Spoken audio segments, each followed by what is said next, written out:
बिस्मिल्लाहिर्रहमानिर्रहीम।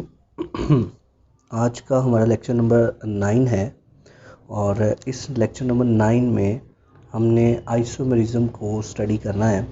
आइसोमेरिज़म बहुत ही important topic है हमारी ऑर्गेनिक केमिस्ट्री में और इसकी वेटेज भी बहुत ज़्यादा है। तो चलें इसको स्टडी करते हैं।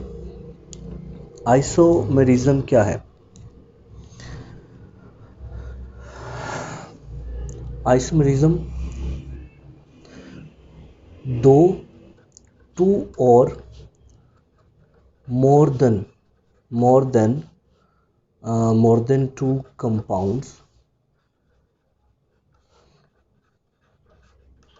दो या दो से ज़्यादा कंपाउंड जब उनका क्या हो, सेम मॉलिक्यूलर फार्मूला हो, लेकिन क्या हो, डिफरेंट स्ट्रक्चरल फार्मूला। दो या दो से ज़्यादा कंपाउंड जिनका मॉलिक्यूलर फार्मूला तो एक जैसा हो लेकिन स्ट्रक्चर फार्मूला मुख्तलिफ हो, तो उन कंपाउंड को हम आइसोमर्स कहते हैं। Those compound are called as isomers. और वो फिनोमिना मतलब ये फिनोमिना क्या कहलाएगा? इस फिनोमिना को आइसोमेरिज्म का नाम देते हैं। This phenomena is called as isomerism. ठीक है जी। तो ये जो स्ट्रक्चरल फार्मूला है ये हमें क्या बताता है? स्ट्रक्चरल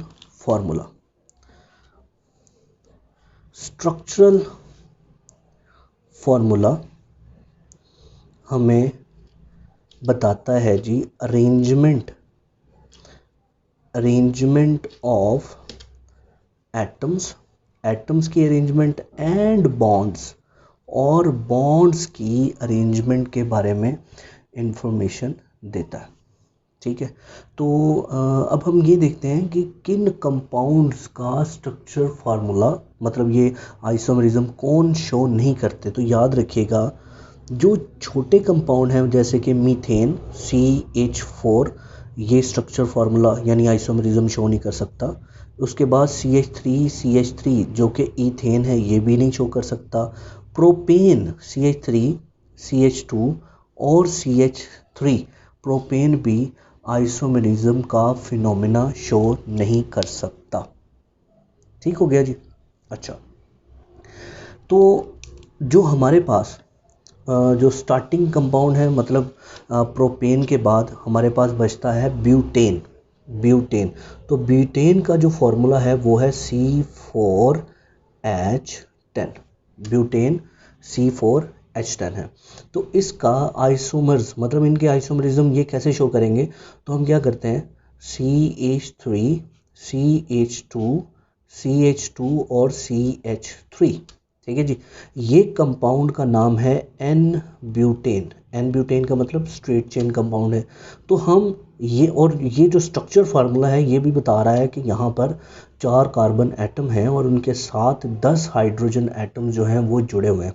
अच्छा, हम इनकी अरेंजमेंट को चेंज करते हैं। चेंज करने पर हमें क्या मिलेगा जी? CH3 और यहाँ पर CH3 लगा दें तो देखिए जी, बॉन्ड की अरेंजमेंट और एटम की अरेंजमेंट बदल गई, तो जिससे हमारे पास एक आइसोमर पैदा हो गया। और इसको हम क्या नाम देते हैं? इसको कॉमन नेम में हम आइसोब्यूटेन का नाम देते हैं। ठीक है जी। तो आप देख सकते हैं यहाँ पर भी 1 2 3 4 कार्बन हैं और 3 6 9 और 1 10 हाइड्रोजन है। इसका मतलब है दोनों केसेस में जो हमारे पास स्ट्रक्चरल फार्मूला है वो तो मुख्तलिफ है, लेकिन मॉलिक्यूलर फार्मूला क्या रहा? यहाँ पर सेम रहा। ठीक है जी। तो जहन में रखिएगा इस चीज़ को कि दोनों का स्ट्रक्चरल फार्मूला जो है वो मुख्तलिफ है, मॉलिक्यूलर फार्मूला इनका सेम होगा। लेकिन इस चीज़ को भी याद रखिएगा कि ये दोनों कंपाउंड एक जैसे कंपाउंड नहीं है। दोनों कंपाउंड एक जैसे कंपाउंड नहीं है। इन दोनों कंपाउंड की डिफरेंट प्रॉपर्टीज़ होंगी। कौन कौन सी? फिजिकल प्रॉपर्टीज़ भी और केमिकल प्रॉपर्टीज़ भी मुख्तलिफ होंगी, एक जैसी ये प्रॉपर्टीज़ शो नहीं करेंगे। ठीक हो गया। अच्छा, इसके बाद ये जो मतलब आइसोमर इनकी केमिकल और फिज़िकल प्रॉपर्टीज़ मुख्तलिफ हैं, ये ज़ाहिरी बात एक्सपेरिमेंटली वेरीफाइड है। This is experimentally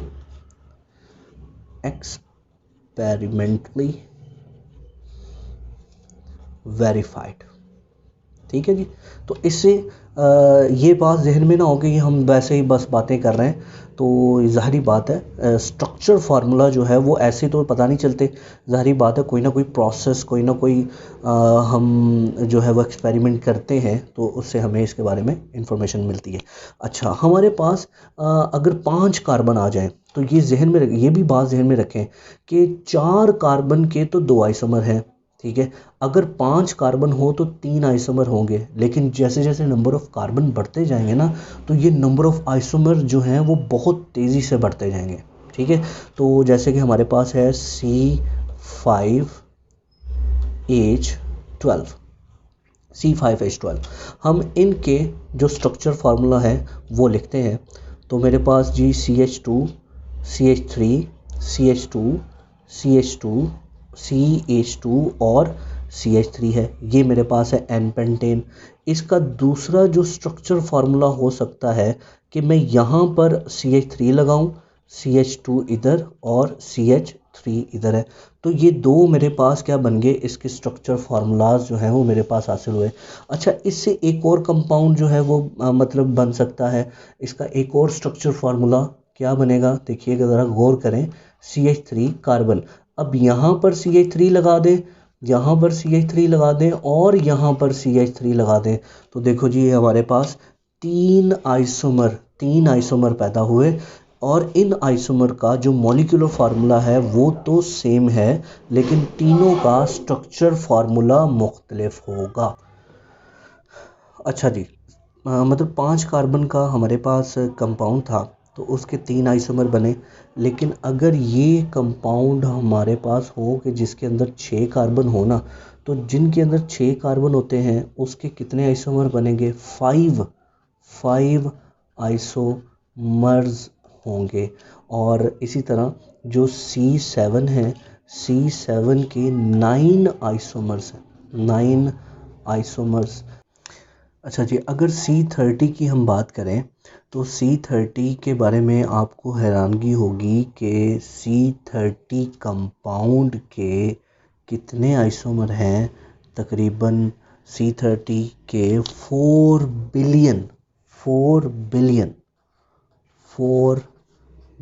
billion isomers, और जो कि बहुत ज़्यादा है। तो यही वजह है कि ऑर्गेनिक कंपाउंड की जो तादाद है वो बहुत ज़्यादा है। बल्कि जो हमारे पास पीरियोडिक टेबल के जो एलिमेंट हैं टोटल 118 में कार्बन और हाइड्रोजन के जो कंपाउंड हैं वो बाकी तमाम 116 एलिमेंट जो बनते हैं उनसे कार्बन के कंपाउंड जो हैं वो बहुत ज़्यादा। ठीक है जी। ये जी इंट्रोडक्शन है सॉरी, इंट्रोडक्शन है ये हमारा आइसोमरिज्म का। अब हम इसकी टाइप्स पर चलते हैं। तो जो आइसोमरिज्म इसकी 2 टाइप्स हैं। आइसोमरिज्म की 2 टाइप्स हैं, जिसमें एक है जी स्ट्रक्चरल आइसोमरिज्म, और दूसरा जो है वो है स्टीरियो आइसोमेरिज्म। स्ट्रक्चरल और स्टीरियो, जो स्ट्रक्चरल है इसकी भी आगे टाइप्स हैं, जिनमें चेन आइसोमेरिज्म है, उसके बाद पोजीशन आइसोमेरिज्म है, पोजीशन के बाद है जी functional group isomerism, functional group के बाद है जी हमारे पास मेटामेरिज्म, और जो लास्ट वाला है वो है टॉटोमेरिज्म। ठीक है जी, ये हमारे पास है। तो जो स्टीरियो आइसोमेरिज्म इसकी 2 टाइप हैं, कन्फिगुरेशनल और कन्फर्मेशनल। ठीक है जी, तो 2 टाइप्स कौन सी, कन्फिगुरेशनल और है कन्फर्मेशनल। कन्फर्मेशनल ये स्पेलिंग मैंने नहीं, जगह नहीं है। तो कन्फर्मेशनल जो कन्फिग्रेशन है इसमें भी आगे दो टाइप्स हैं, जिनमें एक है जी हमारा ज्योमेट्रिक आइसोमेरिज्म और यहाँ पे है जी ऑप्टिकल। हमने जो पढ़ना है वो कौन सा है, ज्योमेट्रिक आइसोमेरिज्म पढ़ना है और ये सारी टाइप्स को डिस्कस करना है, जो कि हम नेक्स्ट लेक्चर में डिस्कस करेंगे। ओके जी, अल्लाह हाफ़िज़।